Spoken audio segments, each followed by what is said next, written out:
got a native bee flying around me right now. Wow, that's a species I don't know. It's beautiful. Sorry, I get distracted really easily.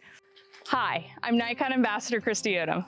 After spending our time at Cinda Verde, we are now in the Amazon. We have traveled to the beautiful, beautiful jungle, and I can't wait to share with you some tips and tricks on how to take photos of all the biodiversity found here.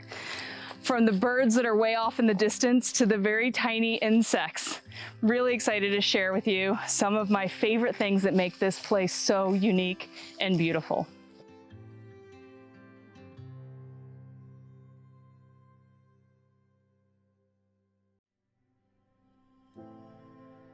Being here in the Amazon, it was quite disheartening. Even our flight down, we noticed that the sky wasn't as clear as it normally is. The sky had this haze to it from all the fires around. It's such a beautiful place, and it's sad at the rate at which this place is disappearing. So many threats from forest fires, deforestation, all sorts of logging and mining companies coming in, stripping it for its resources. It's heartbreaking. All the wildlife, all the biodiversity, all the plant life that relies on that area is lost. We need to find a way that we can live in harmony with the natural environment and actually learn how to not destroy it in the process.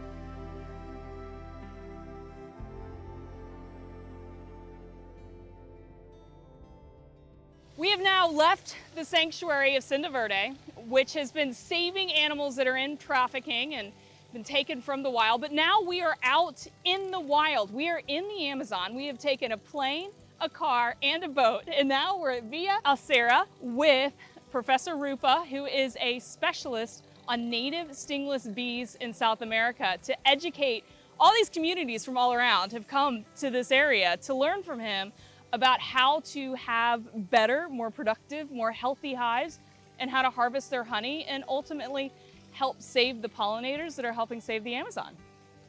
For me as a conservation photographer, it's all about finding people that are doing things to make massive changes on this planet.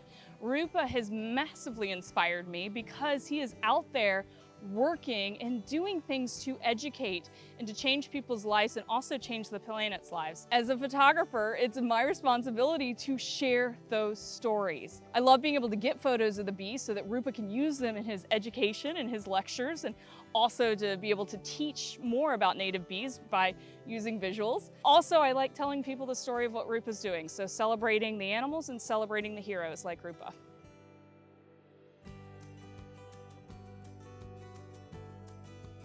Rupa's here working with the locals, and one of their hives has gotten a little bit on the big side, which means that they can split it to 2 hives. So Rupa is helping supervise and helping show them how to split the hive so that they can make even more honey and have bigger colony of bees. My role here is to document, show these bees, show what Rupa's teaching, and hopefully get people to love and respect native bees and understand their importance for our biodiversity, for our forest, and also for the amazing, delicious honey they produce, which can be a great revenue source.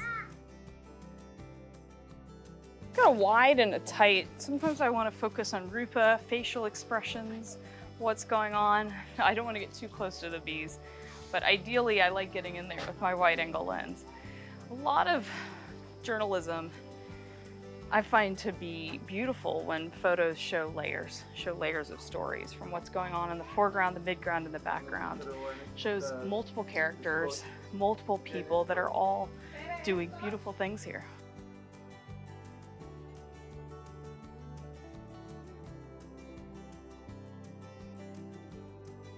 But the wide's not as fun when you've got bees, because getting in there is a little more challenging. One of the things I love about the Z9 is its ability to take 120 photos per second. With the macro lens, focusing in on these bees that are going into their new space, I'm going to record as much as I can. tons of photos. Now, shooting at 120 photos per second, it does move the camera into JPEG mode. So they will be JPEGs. I've added a little extra light.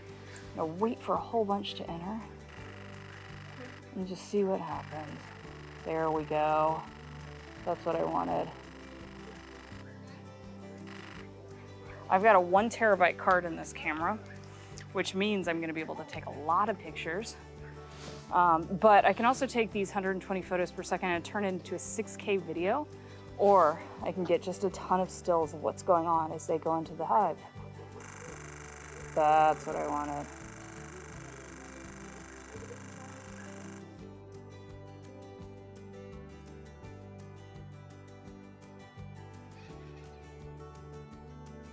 It's beautiful to see how wildlife interacts with each other in its natural habitat. I'm really excited to be able to celebrate it with you all and to take some photos. I've got my telephoto, I've got my 800 millimeter, and I've got my macro lens on, and we're gonna explore as much as we can and see what we can do. Hopefully we can find some wildlife.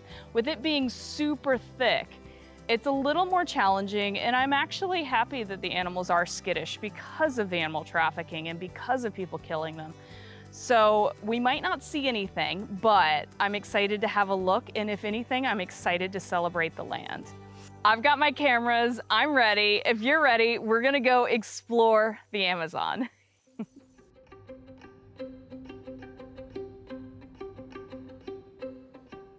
So we are out here photographing the Yellow-Rumped Cacique.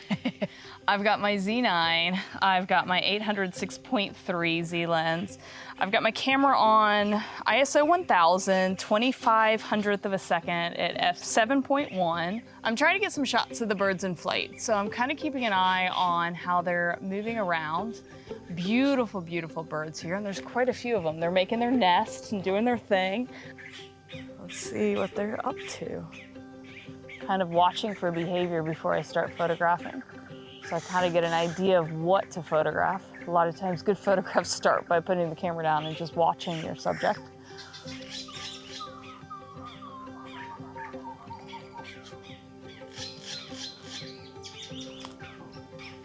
Let's see, look at this one, it flies. Ese es Cacique. Cacique? Aquí, europeando la más arriba. Ah, sí, claro. I'm always asking myself how I can highlight the main character of my images. In this case, it's these beautiful birds. You get a lot of chaos going around, you got a lot of deep vegetation. So I'm kind of waiting for them to land on an area where they're a little bit separated from all the chaotic background, which happens to be this tree in front of me that has a lot less greenery to it. They don't like that one as much. It doesn't have its fruits and stuff. But if I'm patient enough, it works.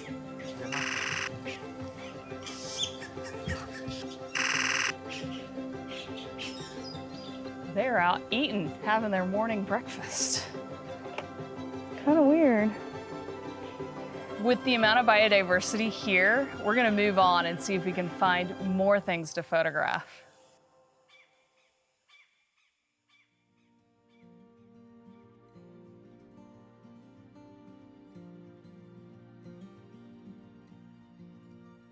I've got my Z9, my 105 Z macro. I've got my SP5000 with a little homemade diffuser that I'm kind of using to just bend the light in the direction that I want it to go in. I'm triggering my flash with this WRR11A. And yeah, using that vertical grip on the 9, kind of getting in there. These I want to get the whole body, so get back just a little bit. There it is. Pull that light in how I want it, bending it just a little bit.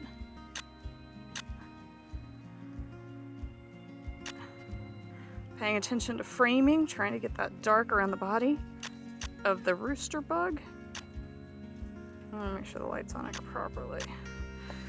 For my settings, 1/200th of a second, f40, 1600 ISO.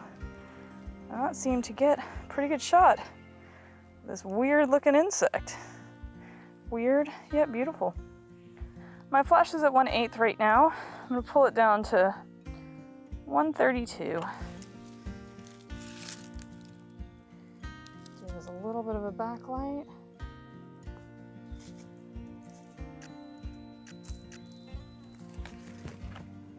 Oh, now that's sick.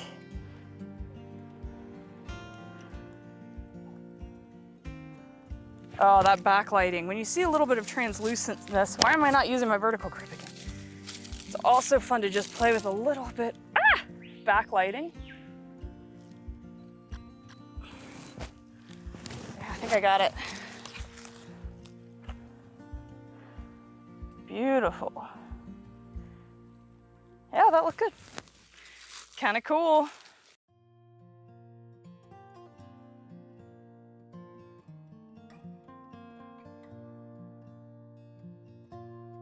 We are here at the lodge in between going out into the Amazon, and there are some hummingbird feeders. Now, there are a lot of ways to make sure hummingbird feeders aren't harmful to the hummingbirds.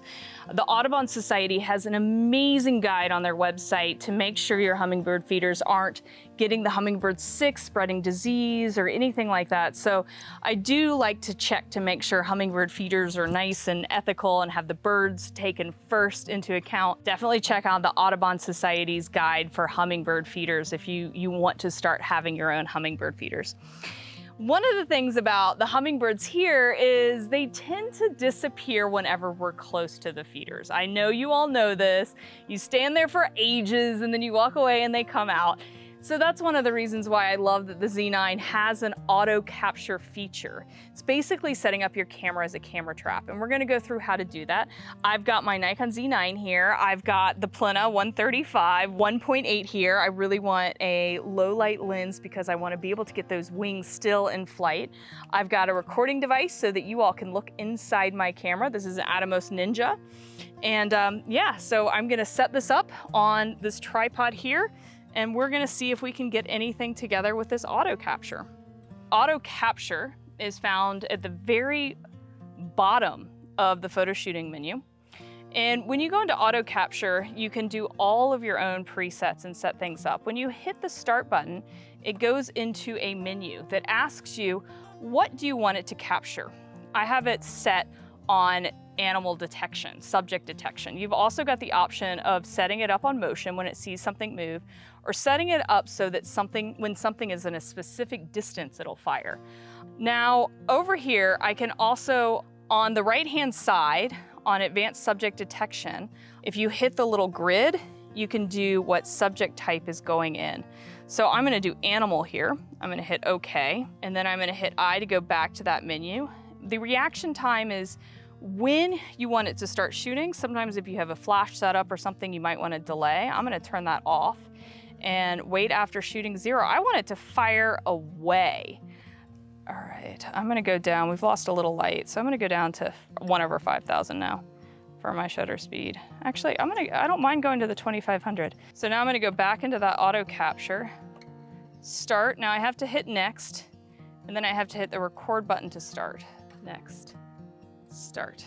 All right, now we're gonna go have some tea. We're gonna enjoy ourselves, because I bet these hummers are gonna come out the second that we leave them alone, because that's what they've been doing.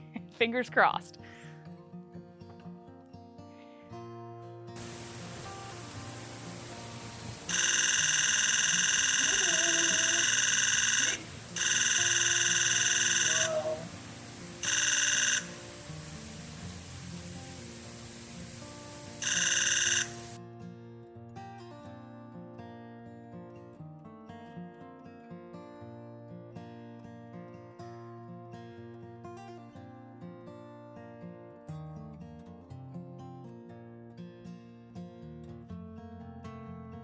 Even though we've had so much fun on this epic adventure, I'm gonna admit, I can't wait to get to my computer and actually see the photos so that I can share this experience and share the beautiful wildlife with all of you and with anyone that happens to look at my social media feeds.